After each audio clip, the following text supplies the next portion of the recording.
Your mind is lying to you. Not sometimes, constantly. You close your eyes and the darkness becomes a courtroom.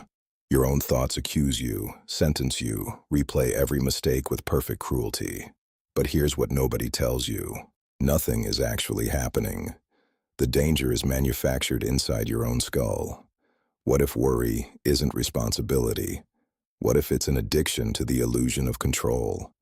The Stoics diagnosed this more than 2,000 years ago. Emperors, soldiers, slaves, people crushed by war and loss. Yet they built something modern people can barely imagine. A mind that doesn't shake. Today you'll learn 8 Stoic habits to dismantle worry permanently. Not theory.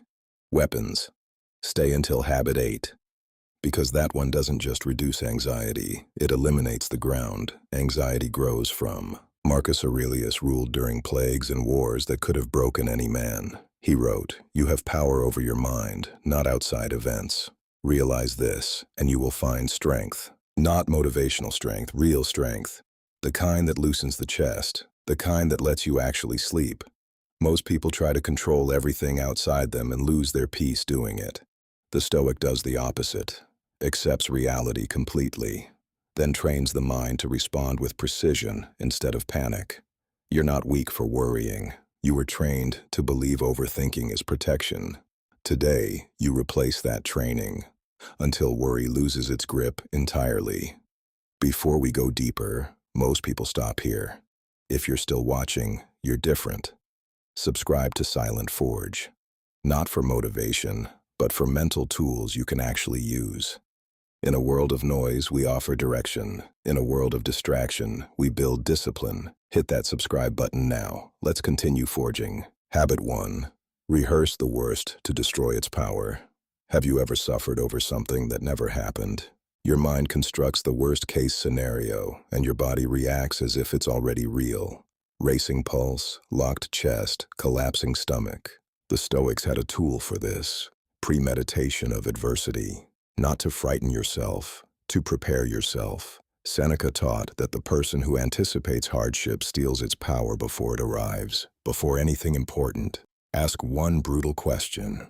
What's the worst realistic outcome? Then ask the only question that matters. If that happens, how do I respond with dignity? The goal isn't prediction, it's reminding your nervous system of a forgotten truth. Even on your worst day, you still have yourself. Spend 2 minutes each morning asking what could go wrong today. Then close with one sentence. I'm ready to respond with calm. You're not attracting problems, you're training stability. Habit 2. Run the control test before feeding any worry. Most suffering comes from spending energy on things that will never obey you. What people think, the economy, the past, the final outcome.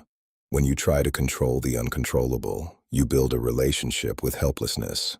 Epictetus gave the key to peace in one line. Some things are up to us, and some things are not. It sounds simple until you use it like a blade. Is this within my control? If not, release it. If yes, act. Someone insults you. Do you control their mouth? No. Do you control your response and your next move? Yes. When your mind starts spinning, pause and ask, bucket 1 or bucket 2? If it's bucket 2, drop it like a stone into deep water. Then ask, what can I actually control right now? Action is the antidote. Anxiety wants paralysis. The Stoic answers with movement. Habit 3. Guard your inputs like a warrior guards a gate. How many times have you felt anxious about something that wasn't even your life? A headline, a comparison, someone else's panic bleeding into your nervous system. A massive portion of your stress is imported. You didn't create it. You consumed it. You cannot fill your mind with noise and expect peace. Build a gate. If something makes you reactive, insecure, or hopeless, that isn't information. It's poison. Limit news to a short, intentional window. Cut the scrolling that hijacks your attention. Unfollow what shrinks you. Your mind is a forge. If you feed it garbage, it produces garbage. Ask one question about everything you consume. Does this strengthen me or weaken me? If it weakens you, it has no place in your day. Habit 4. Reflect daily to process what your mind refuses to release at night. Most anxiety is just undigested experience. Ignored emotions, unprocessed guilt, moments you buried, alive. Night arrives, and the mind collects interest on everything you avoided. Seneca examined everything he had done and said, not to punish himself, to educate himself. At the end of each day, ask 3 questions. Where was I strong today? Where was I controlled by impulse? What would I do differently tomorrow? This converts anxiety into learning. 5 minutes before sleep. No phone, no noise. Just you facing the day. Honestly. The person who reflects sleeps with clarity. The person who sleeps with clarity wakes with direction. Habit 5. Love your fate or waste your life fighting facts. Most worry is just resistance. You wanted it to be different. You wanted life to follow your script. When reality refuses, you fight the fact. And fighting facts is the most exhausting thing a human being can do. Amor fati. Love of fate. Not enjoying pain. Refusing to waste your life hating what has already happened. Marcus Aurelius wrote, "What stands in the way becomes the way." You didn't choose the loss, but you can choose what it produces in you. When something hurts, breathe and ask one question. What virtue can I train here? Courage, patience, discipline, humility. Fear becomes curiosity. Pain becomes direction. You stop treating fate like punishment and start treating it like training. Habit 6. Stay present, or let the future bleed you dry. Almost all worry lives in the wrong time. You suffer inside an imagined future that doesn't exist yet. What if I fail? What if I lose everything? You're bleeding from wounds that haven't happened. Marcus Aurelius wrote, "Don't let the future disturb you. You will meet it with the same weapons of reason you have today. You're breathing. You're here. You survived everything that already happened." When the mind runs, feel your feet on the ground. Notice your breath. Choose one simple thing and be fully inside it for 10 seconds. That's you pulling your power back from an imaginary battlefield. Anxiety needs fantasy to survive. Attention cuts fantasy at the root. Habit 7. Choose discomfort now so the future stops feeling like a threat. When you become comfortable being uncomfortable, the future loses its power to frighten you. Seneca practiced voluntary hardship deliberately. Simple food, rough conditions, early rising, and he asked a question that destroys anxiety. Is this what I feared? The real problem was never discomfort. It was the fear of discomfort.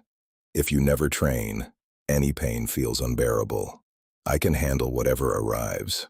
A cold shower sometimes. Waking before you want to. Doing the hard thing first. This isn't punishment, it's forging. Storms will come, but you've already trained in the rain. Habit 8. Align your life with virtue and watch anxiety lose its leverage completely. Most people live chasing results, approval, status, control, outcomes. And because none of that is guaranteed, the mind stays permanently on alert. Worry is the price of depending on what you don't govern. Focus on being good, not looking good. Focus on right action, not the result. Epictetus said, "Don't demand that events happen as you wish. Wish that they happen as they do, and you will go on well." That's not surrender. That's freedom. If it isn't right, don't do it. If it isn't true, don't say it. When you live like this, a strange calm arrives. Even if the world rejects you, you know you acted with honor. Ask, is this right? Virtue is the only trophy nobody can steal. When you stop depending on outcomes, anxiety loses the only weapon it had against you. Worry is a thief. It steals years. But now you have 8 weapons forged through centuries of real pressure. You may not control the storms, but you can train your mind to stand still inside them. You're here to govern yourself. Let others panic. You stay steady, present, aligned with what you actually control. That is Stoicism. That is the forge. That is peace. Write in the comments the number of the habit you need most, then write one sentence. I choose clarity.